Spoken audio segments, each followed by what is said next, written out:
my purpose on purpose. So I'm walking in my purpose on purpose. So I'm walking in my purpose on purpose. On purpose.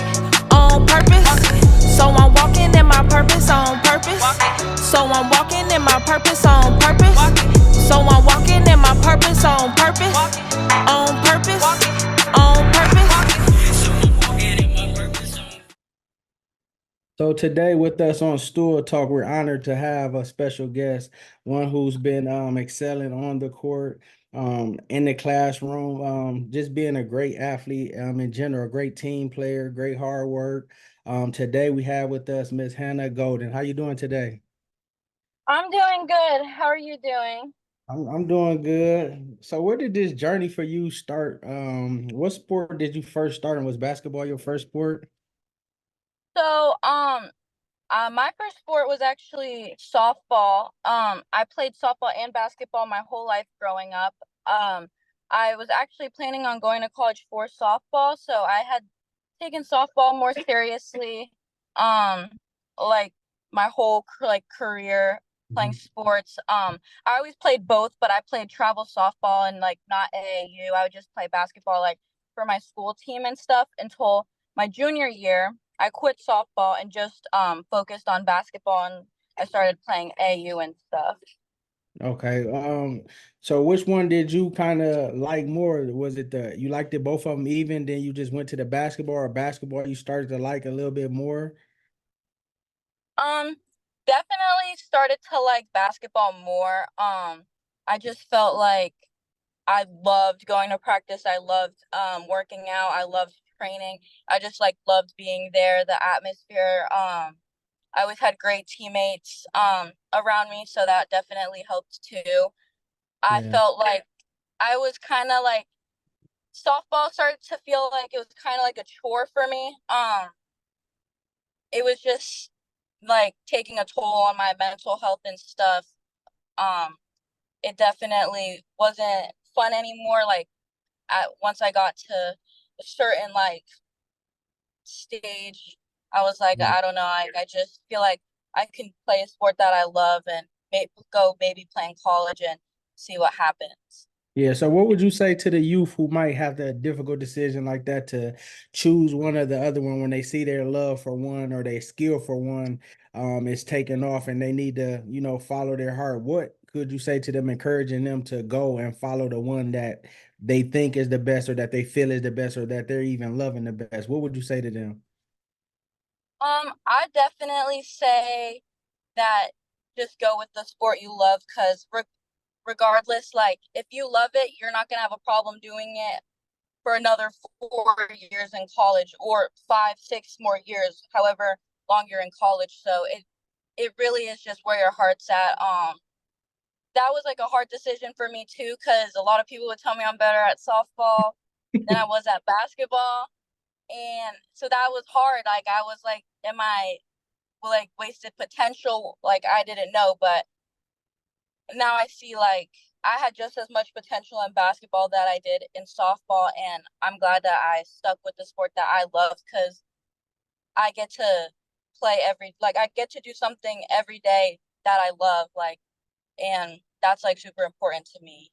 Yeah. What sets you off on the basketball court from other players? What do Hannah bring to the table? When I get Hannah on my team, what is she bringing to the table? Um, as in like skill wise or like teammate wise. Both. I definitely think for skill wise, I'm a shooter. That's kind of my game for real. I typically that's what I do is I shoot. I defense, that's a given though.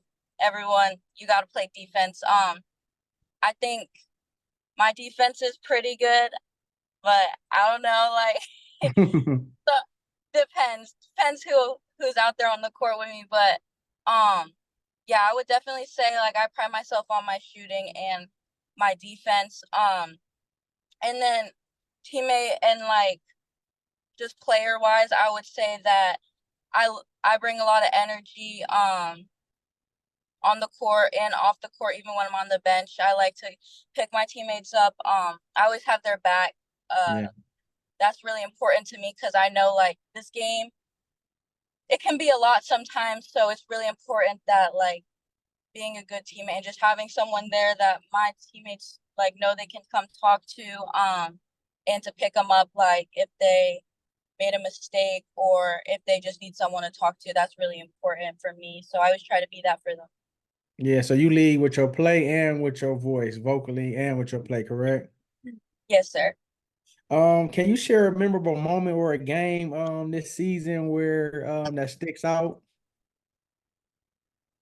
Um, I would have to say my last AU season, my last game at Kentucky, Louisville, Kentucky at Run for the Roses.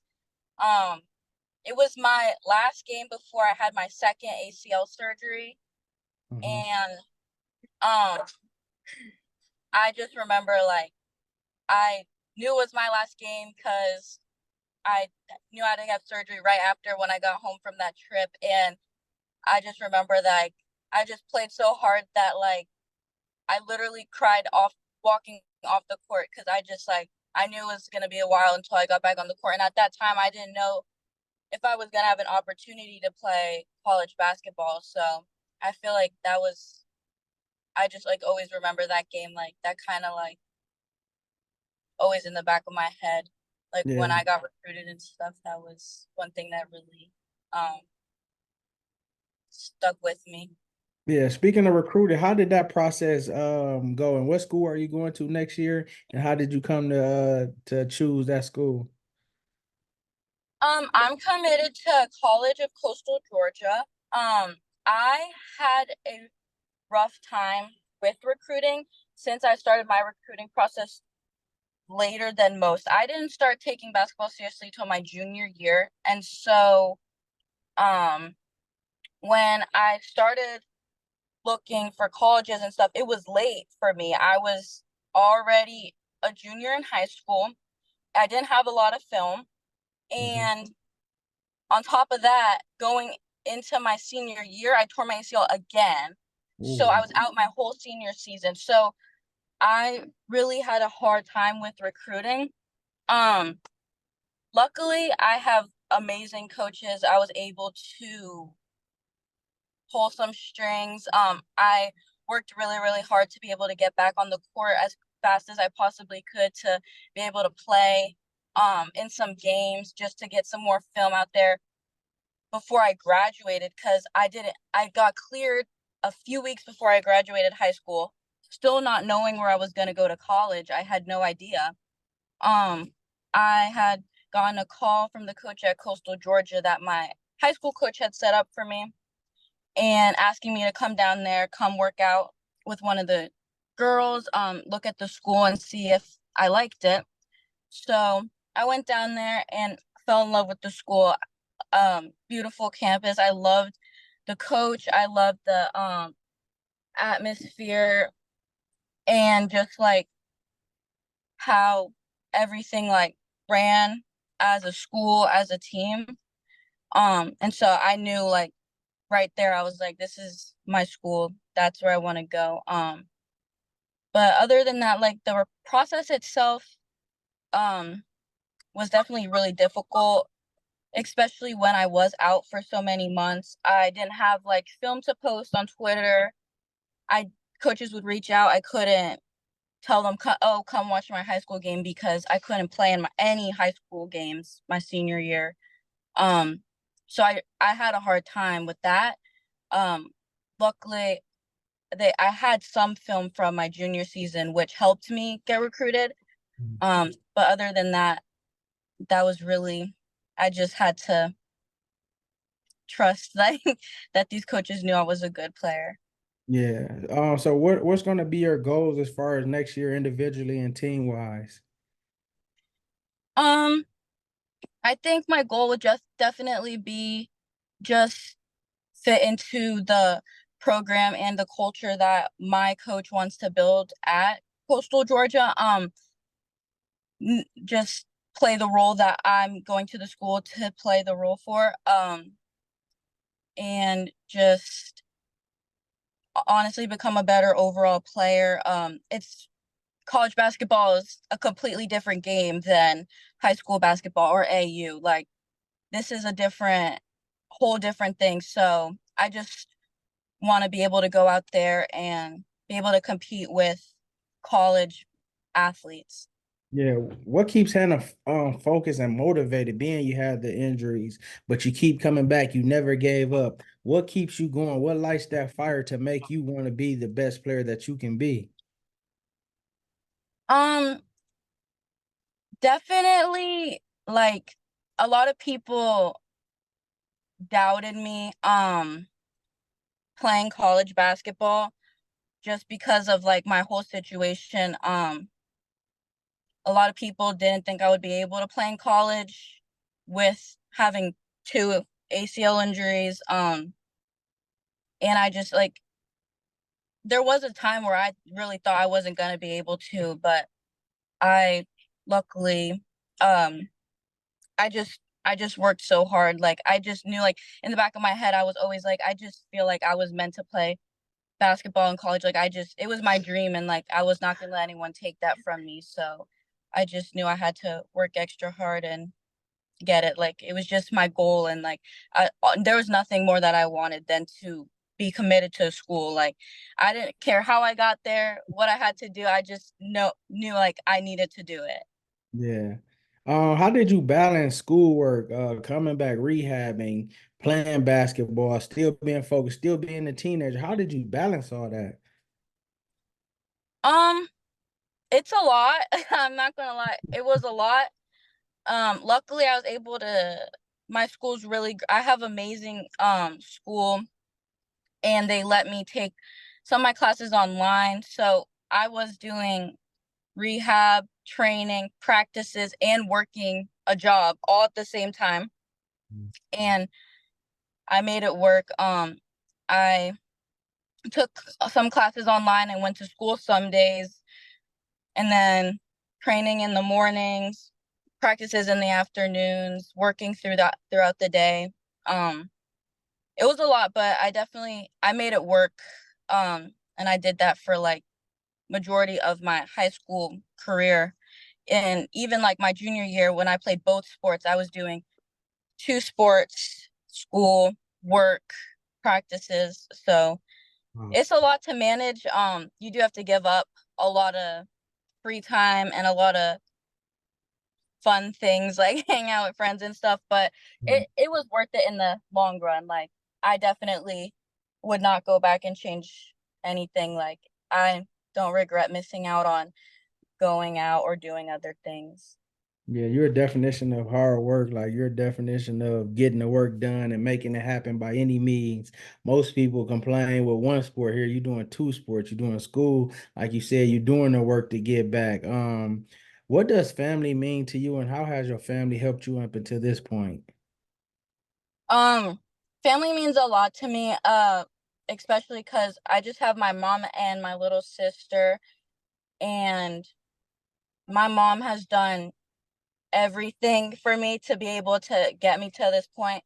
She doesn't know anything about basketball, but I would not be able to do this without her. Like all the time, money, she gets hotels wherever I need to go play. She takes off work. She never played basketball in her life, will come to the gym, rebound for me. She um helps me get my stuff posted on Twitter, um, helps me email coaches, helps me on calls with coaches. Like she's done everything for me. So she definitely means a lot to me and I would not have been able to do this without her and her support. Yeah, shout out to mom. She the real MVP. Yeah, for Um, real. what player game do you look up to or that you pattern your game after? Um, I would definitely say like Kobe because I just like admire his work ethic. Like I always like no one's ever gonna outwork me. I put in countless hours like that because that's all I had for so long was like I couldn't play on the court, so all I could do was work hard. So I always like would watch videos of him and like see like he would be up before anyone and he'd be in the gym longer than everyone, just working and working and working. So Yeah. definitely I um would say that he's one of the players I look up to. And that's going to help you on the next level, being that you're a hard worker and you're a shooter, because you can't teach shooting. Shooter, you Right. got it. You know, some people are more consistently. Being that you're a shooter, that's going to help you get minutes. Being that you hard work, they're going to look at you. Oh, yeah, she needs to be in there because you're putting forth the work. What would you say to a teammate or someone close to you that you seen straying away from sports or even from school and kind of hanging around the wrong crowd? What would you say to them? Um I would you need to lock in. Like Yeah. I that's like especially like one of my teammates, if just being around the wrong people, I know what that does to someone. And that could really affect um their future or just like their game in general. So like I would definitely just make sure they're on the right path because it can get rough out there for Yeah. I don't want any of like my teammates getting in a bad situation like or anything, but if they did, like I would be the first one out there to help them. Yeah. What would be the perfect meal after a big win for Hannah? What's your go-to meal, or what would be a meal that you would want after a big game? Um, Probably seafood boil. That's like my favorite. Yeah, I would yeah, definitely yeah, get a seafood boil or something. I yeah. love seafood, so yeah. Whatever comes to your heart, speak something positive to the youth. Um, I would just say he work hard every day. Don't ever like don't let up and like even though when things get hard or you have injuries or you're not motivated, you have to be disciplined and that will take you a long way. Being disciplined will really help like in the long run and because sometimes you'll wake up you don't want to work out. I've Yeah, been there. I don't want to get up at 6 a.m., go lift, go practice for another 3 hours. um it's hard, like it's hard, but it pays off in the long run. yeah. Last question. Before I wrap it up, what would you say to a player who has struggled with injuries and you're the definition of don't quit, don't give up, and you still can play college sports? What would you say to that athlete that might be, kind of babying his progress or her progress because they're scared to get back hurt, being that you are a product of make it happen, and now you're playing basketball in college. Like, what would you say to Right. that athlete? um Definitely like you cannot be scared. Being scared will get you hurt and it's not going to get you anywhere. So it's scary like coming off big injuries or even small injuries when you haven't been injured before. It's scary. Like this game, like these people you play against, they don't care. They don't care if they hurt you. They don't care about your feelings, nothing. So it is scary when you do get hurt, but there's only one thing you can do and it's pick yourself back up from that, get better, get stronger. Um Injuries show who you really are as a player, I feel like. And how you can come back from anything. Like I was out for 9 months, um, came back, and now I'm playing college basketball. So it really just shows like who you are as a player, and who you are as a person in general. Yeah. Well, we thank you for coming, sharing your journey, because don't nobody tell your story how you tell it. And here on Stewart Talk, we walk in our purpose on purpose, and you definitely walking in yours. Like I said, motivation is what I keep just envisioning with your story. And just the excitement of getting to fulfill a dream and not giving up. Like you could have easily gave up, but you are pressing the mark to be a college player. So we just pray that God continues to strengthen you, that he cover you, that he bless you, that you will be strengthened from your head to your feet, and that you will be able to excel in college, and that you will be able to be the best player that you can be. So we appreciate you. We appreciate this opportunity for being great. So we thank you. Thank you. Thank you for having me. Yeah, yeah. Most importantly, yeah, because your story need to be told. Like I got a couple mentees that I'm definitely gonna share this because they're dealing with injury and it's kind of, like you said, the mental aspect and I'm scared to push, but like I said, it's athletes that that your story need to be heard because you're doing it. And I'm proud of you and Thank you. continue and do your best. Thank you. Yeah.